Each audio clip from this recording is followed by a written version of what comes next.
Oi, amigos. Aqui fala Michael Schellenberger fazendo reportagem para Public. Ontem, um ministro do Supremo Tribunal Federal, que também é presidente do Tribunal Superior Eleitoral, atacou com raiva o proprietário do X, Elon Musk. Em evento promovido pela Global News, Alexandre de Moraes afirmou que Musk faz parte de uma vasta conspiração extremista global para minar a soberania e a democracia no Brasil. Ele alegou que Musk é um dos irresponsáveis mercantilistas que se uniu com políticos brasileiros extremistas. Mas não há evidências de qualquer conspiração. Musk não sabia que eu iria publicar os Trudy Files Brasil, nem os políticos brasileiros que reagiram à publicação.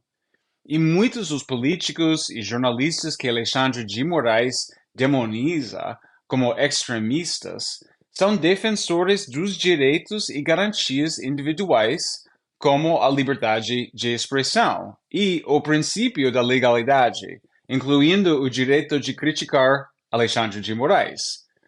É verdade que algumas das pessoas que Alexandre de Moraes está censurando pediram intervenção militar no Brasil e fizeram afirmações infundadas sobre as eleições e sobre a pandemia. Mas não são uma minoria que não representa a sociedade brasileira. E não concordo com muitas das declarações feitas pelas pessoas que Moraes censurou. Mas a liberdade de expressão não significa nada se não servir para proteger as pessoas e ideias das quais você discorda. Se não permitirmos que as pessoas critiquem a democracia, as eleições e as vacinas, como saberemos se eventualmente são boas ou ruins? Se as pessoas espalham informações falsas sobre a democracia, as eleições e as vacinas, a melhor forma de lidar com as informações falsas é com informações precisas e não com a censura. O verdadeiro extremista que espalha desinformação aqui é Alexandre de Moraes. Se Elon Musk fosse motivado apenas por dinheiro, ele não teria enfrentado Alexandre de Moraes, o que resultou na suspensão de toda a publicidade no X feita pelo governo brasileiro, resultou na demissão ao principal advogado do X no Brasil, porque ele temia por sua segurança, e pode resultar no fechamento do X por ordem do Alexandre de Moraes. Na verdade, é tudo muito pior do que isso. Não é possível ser político ou jornalista se você não tiver como se comunicar nas redes sociais. Dessa forma, Alexandre de Moraes não está apenas violando as proteções da Constituição brasileira e a liberdade de expressão, ele está também atacando a liberdade de imprensa, destruindo carreiras e interferindo nas eleições. Alexandre de Moraes agiu sozinho para inventar leis inteiramente novas. Ele está, portanto, interferindo e assumindo o papel do Congresso e do presidente, fragilizando a soberania popular. Isso significa que ele está se comportando como um ditador. E agora, Alexandre de Moraes instrumentalizou a Polícia Federal, inclusive contra mim, por eu ter publicado os arquivos do Twitter no Brasil. A Polícia Federal entregou 2 relatórios a Alexandre de Moraes, um no dia 18 de abril e outro dia 19 de abril. Os relatórios consistem em uma gigantesca teoria de conspiração, sugerindo ligações e relacionamentos que simplesmente não existem. Os relatórios me colocam em destaque e sugerem que eu sou, de alguma forma, suspeito, apenas por eu ter pagado por uma assinatura no X, uma assinatura que eu pago para Elon Musk. Mas não há nada de suspeito nisso. Eu que estou pagando a Musk, não o contrário. E como observa o relatório da Polícia Federal, Elon Musk fica com uma percentagem da receita das pessoas que assinam o meu conteúdo no X.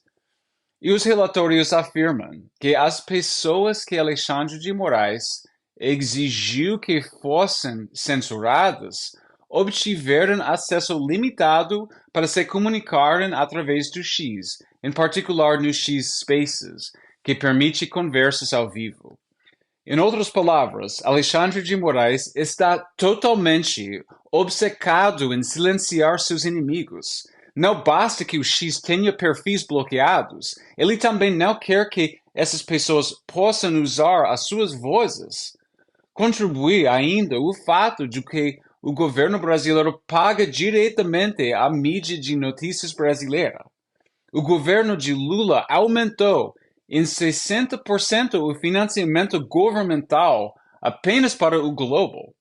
E o Globo é a maior empresa de comunicação no Brasil. Ela tem exigido mais censura e feito propaganda a favor de Moraes. E o governo brasileiro parou de anunciar no X depois de que Elon Musk se manifestou publicamente contra a censura. Alexandre de Moraes é um autoritário brutal. A sua censura é tão perversa quanto qualquer censura imposta por qualquer outro governo ditador, a exemplo do que já aconteceu no passado brasileiro. Ele procura, como juiz, eliminar, particularmente, políticos e jornalistas da vida pública. Essa não é a primeira vez que Moraes instrumentaliza a Polícia Federal. Ele, ao chamar Elon Musk de mercantilista estrangeiro, Alexandre de Moraes está usando exatamente o mesmo tipo de retórico nacionalista que ele usou para acusar seus inimigos de utilizar. Por que Alexandre de Moraes tem tanto poder? No Brasil, as pessoas me disseram que isso acontece porque Moraes controla muitos processos judiciais envolvendo pessoas poderosas, principalmente políticos e outros juízes. A solução é o Congresso Brasileiro abrir uma investigação conhecida como uma Comissão Parlamentar de Inquérito, ou CPI. Uma CPI pode investigar abusos de autoridade do Poder Judiciário, e é obviamente que isso está acontecendo no Brasil. Com uma CPI, o Congresso do Brasil poderá obter acesso às comunicações entre a polícia e os juízes ou qualquer outra pessoa. Também pode ouvir as vítimas da censura. Poderá trazer luz aos milhares dos casos sob sigilo. E poderá descobrir como as plataformas de redes sociais foram obrigadas a se submeter ou a colaborar com o regime, mesmo violando as leis brasileiras e a própria Constituição Federal. Musk tomou medidas extraordinárias e históricas para proteger a liberdade de expressão. O mesmo aconteceu com o Congresso dos Estados Unidos. Agora é hora de o Congresso brasileiro agir contra o extremismo antidemocrático de Alexandre de Moraes. E deve fazê-lo antes de que o extremista Alexandre de Moraes comece a prender mais inimigos políticos, acabe com o X e, portanto, cerceie a liberdade de expressão no Brasil. Obrigado por ouvir.